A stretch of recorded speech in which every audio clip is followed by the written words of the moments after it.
Bag দিবি? এই যে বন্ধুরা, আজকে আমি শোল মাছের কালিয়া করব। এই যে শোল মাছ ভাবছি, আজকে শোল মাছটা আমি খোসা সমেতই করছি। ঠিক এরকম করে ভেজে নেব।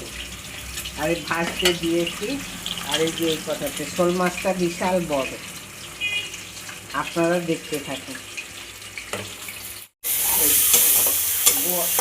শোল মাছের জন্য আমি মশলাটা কষিয়ে নিলাম। আর এই যে মাছগুলো ঠিক এরমভাবে ভেজে নিয়েছি। এবার সামান্য একটু উষ্ণ গরম জল রেখেছিলাম, একটু দিয়ে দিলাম।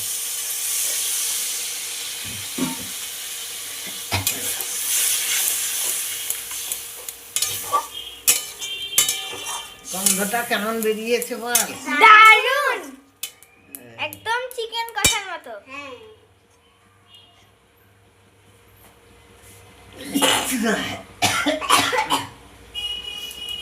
এই যে গরম মশলাটা আমি বেটে রেখেছিলাম, বাটা।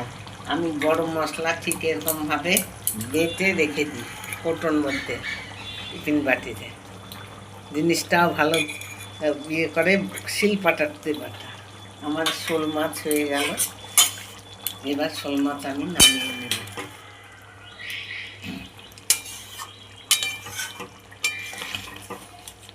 বন্ধুরা, কার কীরকম লাগলো অবশ্যই কমেন্ট করে জানাবেন।